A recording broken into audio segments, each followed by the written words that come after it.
Hello and welcome to Curse of the Azure Bonds, and this will be part 5. Last part we got kicked out of Tilverton, so we need to move on.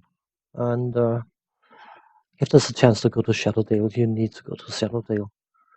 Reach Shadow Gap, atop it you've noted a recently built in a perfect place to rest. However, all is not well. Indistinct shapes circle the building. The battle is inevitable if you're going to get some rest. So we have to fight some displacer beasts. There's a certain character that lives in Shadowdale, or a certain person, I should say. And in my opinion, if you get a chance to go and visit Shadowdale, you should. It is a detour well worth doing, just from a story perspective. Anyone who's aware of Dungeons and Dragons, they probably know who I'm referring to.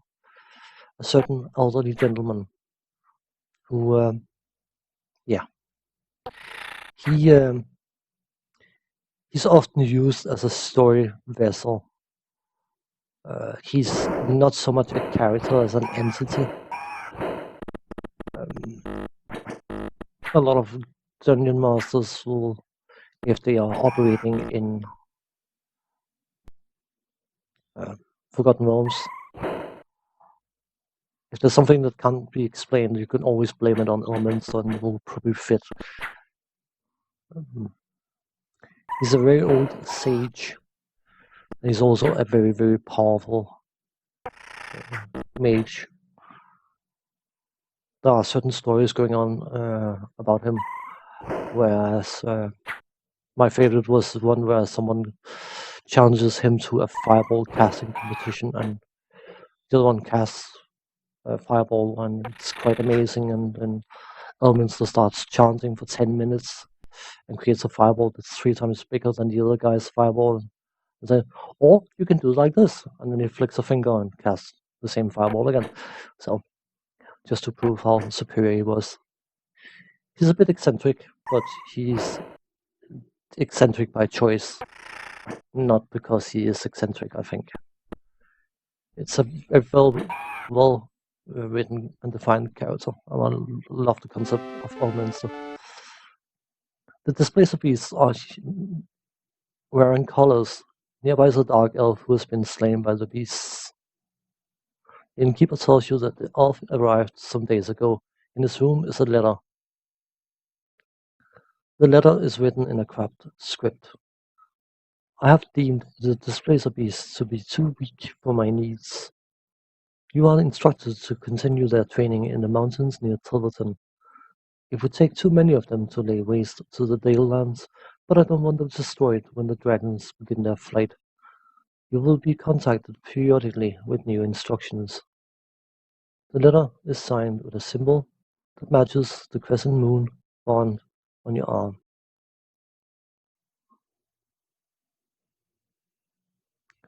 Intriguing. You are at the edge of Shadowdale. Will you enter or continue your journey? Let's enter the city.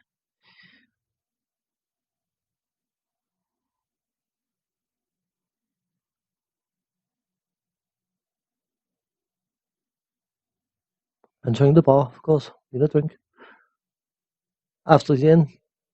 Sorry, my bad.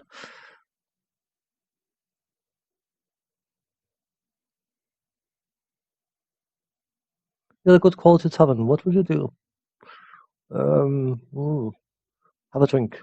Need to drink some beer. A hooded grey-robed man sits in a dark corner. He motions you over and speaks. That bond you wear, the one with the crescent moon, bears a very close similarity to Elminster's symbol. Now, Elminster is not the type of man to take kindly to someone claiming that they've been bonded by him. So if I were you, I'd slip out of Shadowdale and sail down to Happenford. Then I'd work my way south until I found a certain wizard's tower. After that, I'd get him to remove the bond. Or you could hang around here and get turned into a newt by Elminster. Then he vanishes. Purely by chance, that was Elminster himself. giving you some good advice in more than one way. So I suppose it's time to move on.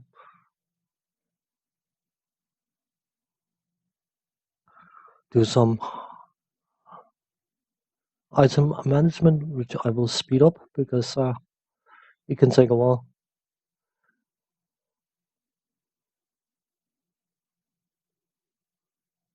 As I've stated in earlier episodes, I have decided to keep the item management and similar stuff in the videos, but I'm speeding them up or speeding the sequences up because there could be some sort of excitement, but it's also probably a bit boring. Two of the best weapons in the game, Frostbrand and Flametongue. Frostbrand, of course, is very powerful against fiery enemies. Most of these items in Dungeons and Dragons are rather self-explanatory, and some of them are puzzles in their own rights. There are a lot of items in this game that are not listed in a manual, and having to either have knowledge of them or look them up in a wiki or whatever is a bit elaborate. I suppose they kept a lot of the items out of the manual to avoid spoilers because you should be excited, but while you can play the fundamental game without having any great experience with those Dungeons and Dragons, some of the intricacies requires a lot of experience with the system and with the items. So it could have been desired that certain items were listed or easily available. Spoiler sheet or something. Only read if you want potential spoilers, kind of thing. That's us done. Good of the dwarves give you dwarf statistics, which means minus charisma plus constitution, so not interesting.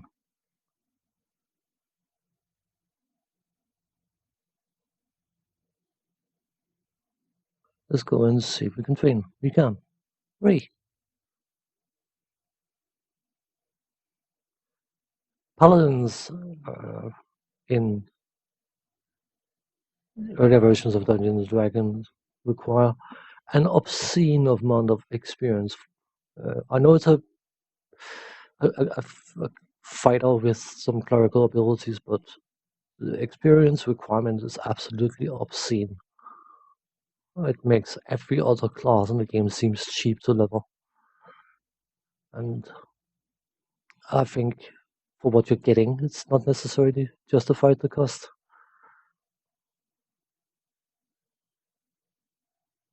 I don't know what they're trying to signify that as a paladin, doing good deeds is his own reward. So let us move on. Yeah, Shadowdale. Let's go to where we were suggested to go. Ashappenford. Or Ashappenford, I don't know. How will you get there? Boat. You're at the edge of Ashappenford. Will you enter or continue your journey?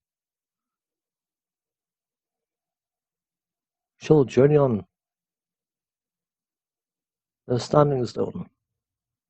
We'll get there by trail. Ambushed by fire knives disguised as a patrol. I later learned that if you go by wilderness, you are less likely to bump into random encounters, but oh well. I thought the trail would be. But what do I know? Live and learn and all that. So just some fire knives. And yes, every single fight will be most likely started with deployment of a fireball or two. Yeah, just to soften them up a bit.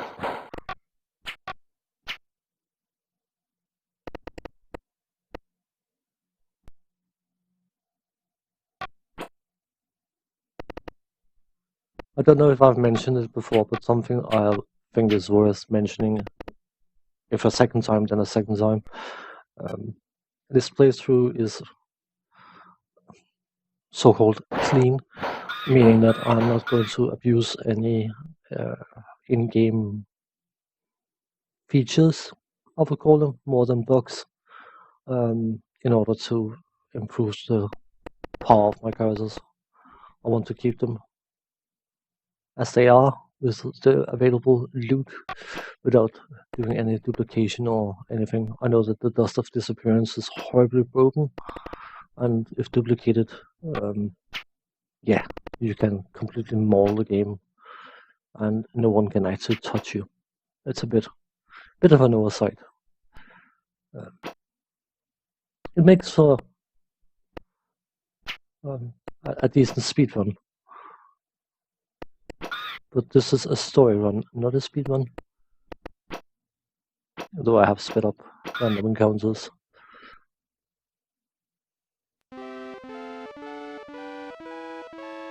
Just check their loot. It's probably some common crap, which it is.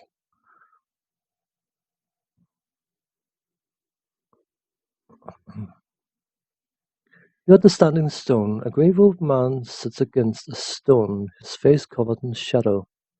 He speaks. You presently serve 4 masters. Return to me when you have slain 3 more. Then you shall achieve your destiny. What do you do? Let's just leave. I know who that is, by the way, but no spoiler.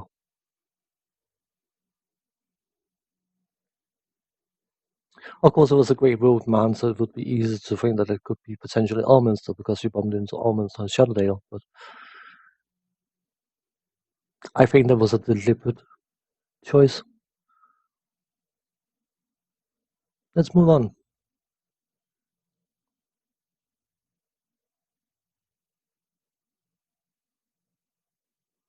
December. Then again, I go by trail.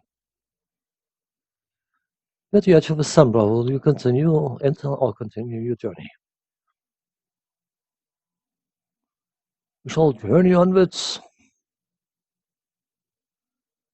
Need to go to Hap. Sailing across the sky are great black shapes. Suddenly they sweep down, revealed as fearsome black dragons. Black dragons are able to spit acid, which is potentially quite damaging. Um, most dragons in this game, if not all dragons in this game, can do their own health and breath damage. But if you played later editions of Dungeons and Dragons, you'll probably find that dragons are slightly more tougher than they're presented in these games. They are definitely dangerous, but they are not as dangerous as some of the dragons you'll find in a game like Neverwinter Nights.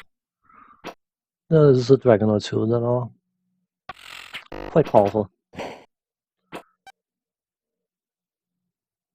I mean, don't get me wrong, they can easily maul your party if you mess it up too much, but of course, I mean, the normal dragons later on, when you get so much high levels, they roughly are as dangerous as garden pests, which is a bit of a shame. That's the downside to leveling up, is that everything just stops posing a challenge, and you have to face some more and more fantastical variations of the different types of monsters you're used to fighting. So,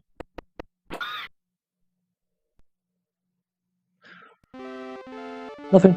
I would assume that some money would have been in order, but apparently not. Well, we will enter. This rundown village is strangely quiet. The wind whistles down the empty street, past shuttered windows. No one is about. And on that note, I'm going to say thanks for watching, take care, and we'll see you in the next part. Bye bye.